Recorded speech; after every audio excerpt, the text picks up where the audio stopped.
Halo teman-teman semuanya, Assalamualaikum warahmatullahi wabarakatuh. Perkenalkan, saya Astri Suhartini dari Pendidikan Biologi C 2019. Nah, pada kesempatan kali ini izinkan saya menyampaikan materi tentang bakteri.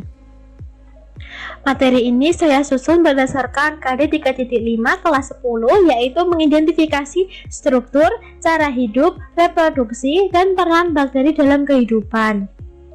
Kemudian ada KD 4.5, yaitu menyajikan data tentang ciri-ciri dan peran bakteri dalam kehidupan. Nah, setiap pembelajaran pasti akan ada tujuan yang harus dicapai. Nah, tujuan pada pembelajaran bakteri ini mengacu pada KD 4.5 ini. Selain itu, teman-teman semua diharapkan dapat menerapkan ilmu ini dalam kehidupan sehari-hari, sehingga kita ini lebih memperhatikan kesehatan, tahu cara pengendalian mikroba, dan lain sebagainya. Nah, sebelum masuk ke dalam materi, alangkah baiknya kita berdoa terlebih dahulu. Menurut kepercayaan dan keyakinan masing-masing, berdoa mulai. Berdoa selesai. Nah, bakteri sangat tidak asing ya bagi telinga kita semua. Nah, banyak sekali peran bakteri dalam kehidupan kita, dan setiap hari kita juga bersinggungan langsung dengan bakteri. Hanya saja karena bakteri merupakan organisme yang mikroskopis, sehingga kita tidak dapat melihatnya secara langsung tanpa bantuan mikroskop. Nah, pada kesempatan ini saya akan menyampaikan 4 subbab, yaitu tentang struktur, kemudian cara hidup, ada bentuk bakteri, dan juga peran bakteri dalam kehidupan sehari-hari. Nah, bakteri ini merupakan prokariota, yaitu makhluk hidup yang paling sederhana, yang merupakan sel prokariotik. Nah, bakteri ini termasuk ke dalam kingdom Monera. Bakteri ini pertama kali ditemukan oleh Bapak Anthony van Leeuwenhoek yang merupakan seorang ahli biologi dari Belanda. Kemudian langsung saja ke materi pertama, yaitu struktur bakteri. Struktur bakteri dapat dibedakan menjadi dua, yaitu struktur luar dan struktur dalam. Langsung saja, ada yang pertama, kapsul. Nah, kapsul ini merupakan lendir yang berkumpul dan menebal yang terbuat dari glikoprotein. Nah, kapsul pada bakteri berfungsi sebagai lapisan pelindung yang dapat melindungi dari kekeringan dan juga membantu melekatkan diri pada substrat. Kemudian ada dinding sel. Nah, dinding sel pada bakteri terbuat dari peptidoglikan yang berfungsi sebagai pelindung dan juga pemberi bentuk pada bakteri. Kemudian menurut Hans Christian Gram, menurut susunan peptidoglikannya, bakteri ini dibagi menjadi dua, yaitu bakteri gram negatif dan juga bakteri gram positif. Bakteri gram negatif ini, lapisan peptidoglikannya ini lebih tipis dan saat dilakukan pewarnaan gram akan berwarna merah. Sedangkan bakteri gram positif, susunan peptidoglikannya ini lebih tebal dan saat dilakukan pewarnaan gram akan berwarna ungu. Kemudian ada membran plasma. Nah, membran plasma ini merupakan lapisan yang semi-permeable yang terdiri dari fosfolipid dan juga protein. Nah, membran plasma ini berfungsi sebagai pengatur keluar masuknya zat atau senyawa pada bakteri. Kemudian ada villi dan juga flagella. Sekilas sama ya, sama-sama berbentuk seperti rambut yang menempel pada tubuh bakteri. Nah, ternyata villi ini lebih pendek daripada flagella dan fungsinya ini sebagai membantu perlekatan pada substrat dan juga sebagai penyaluran materi genetik saat terjadi konjugasi. Sedangkan flagella ini bentuknya ini lebih panjang, bahkan lebih panjang dari tubuh bakteri itu sendiri, dan fungsinya sebagai alat gerak bakteri.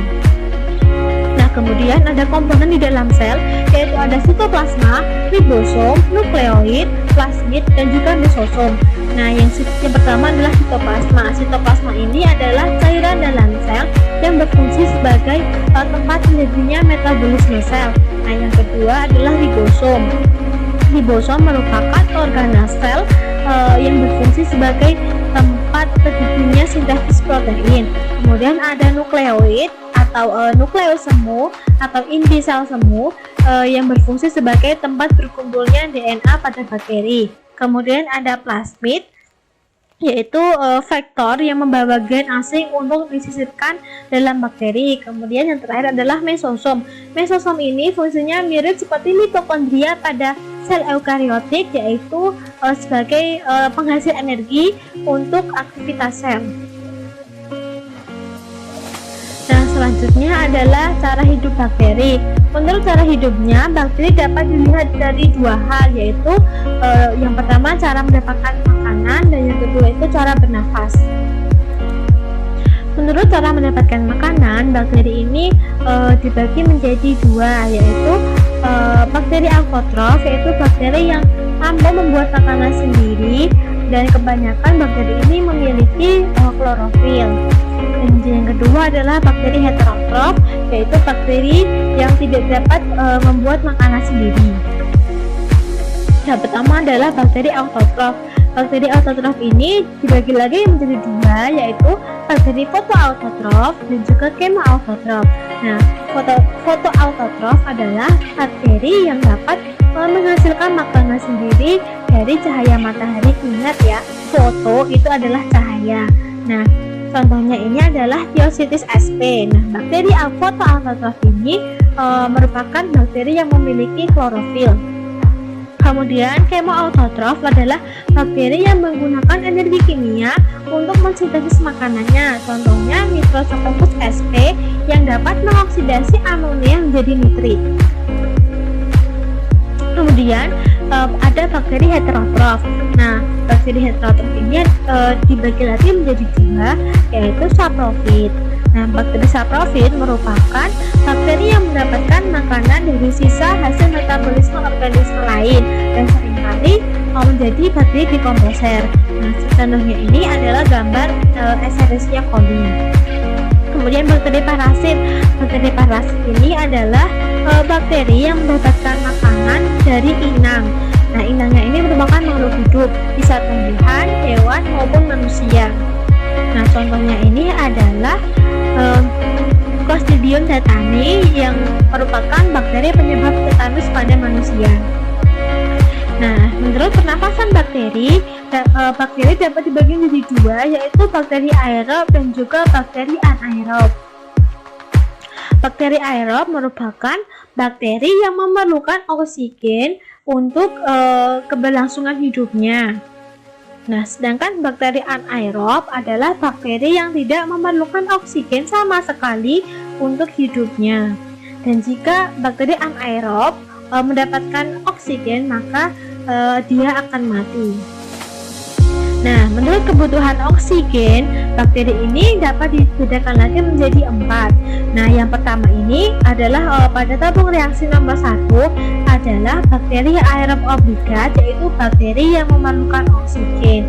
Nah, yang kedua adalah bakteri anaerob obligat, yaitu tidak memerlukan oksigen. Dapat kita lihat bakteri berada pada dasar tabung reaksi.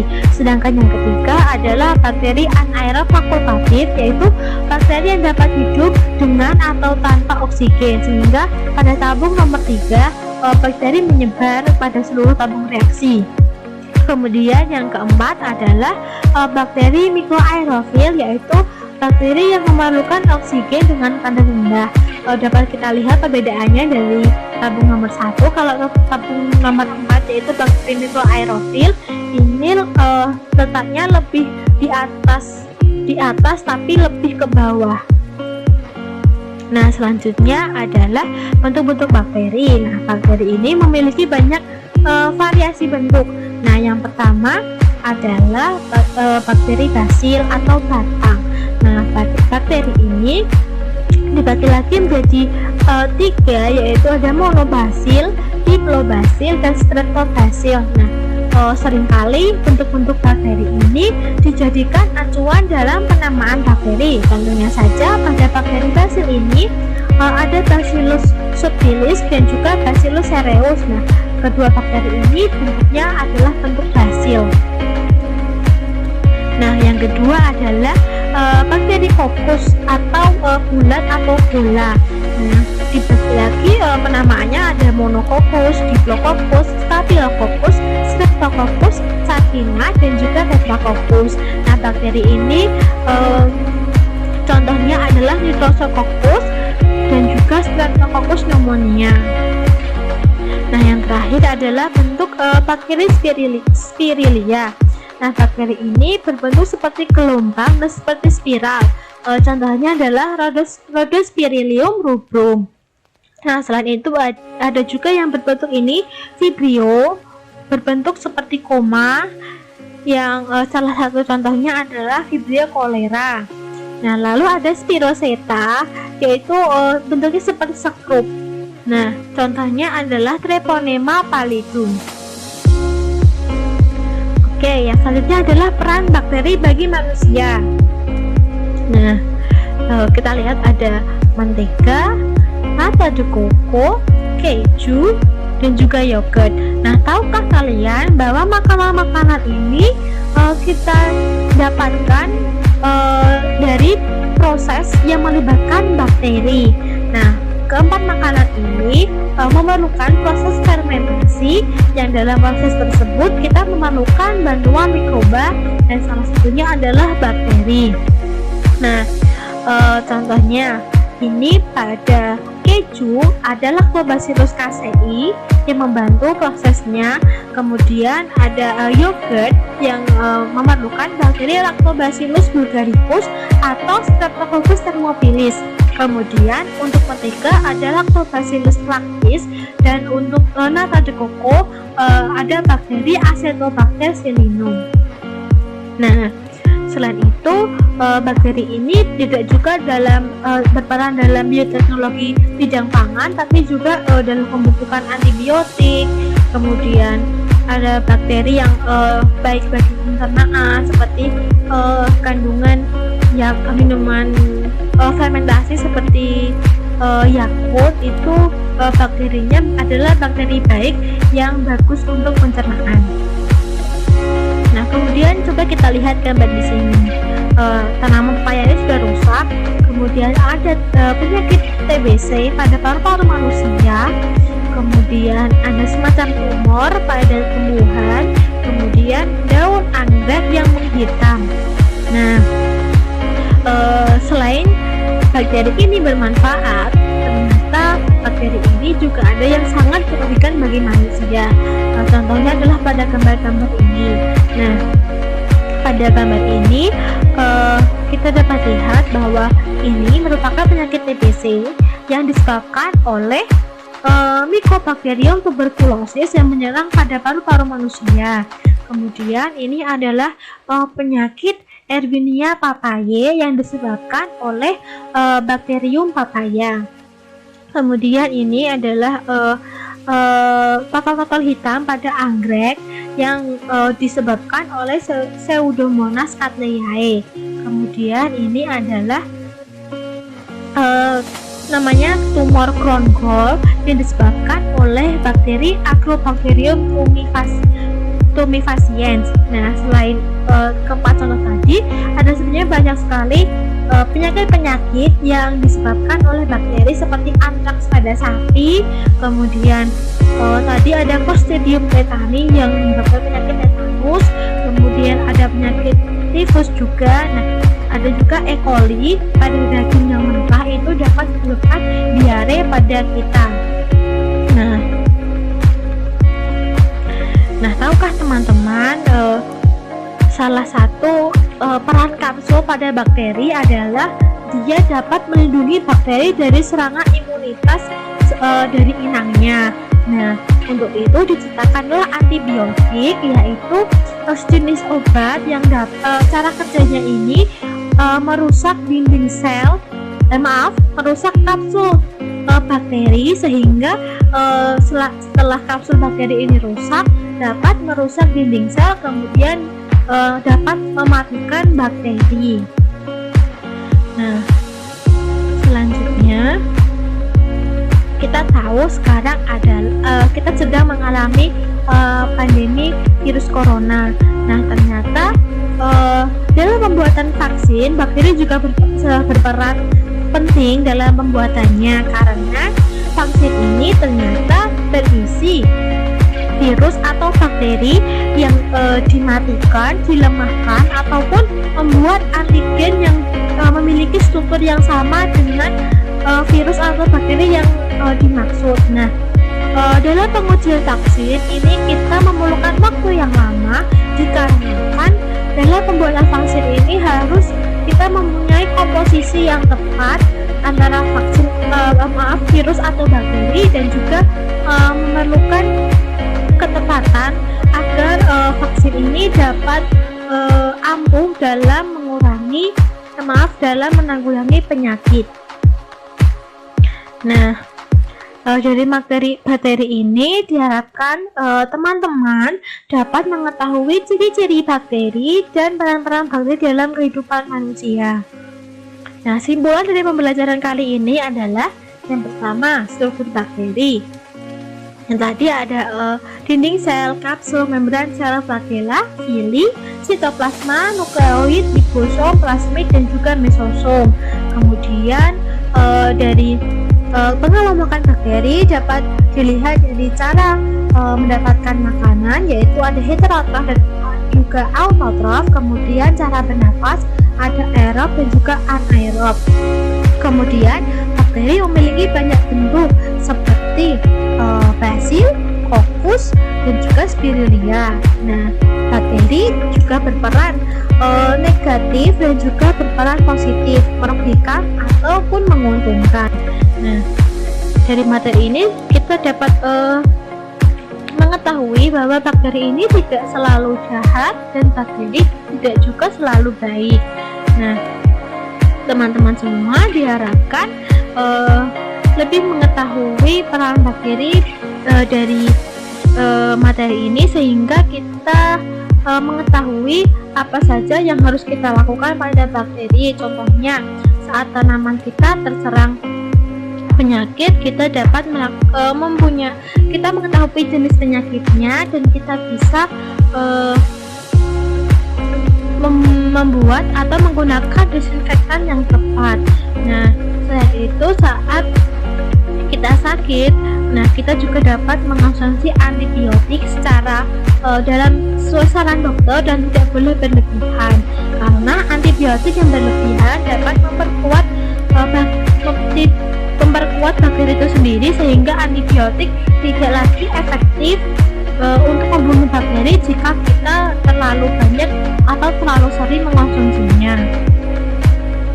Nah, sekian materi dari saya teman-teman semuanya. Ini adalah sumber-sumber materi yang saya jadikan bahan dalam video kali ini.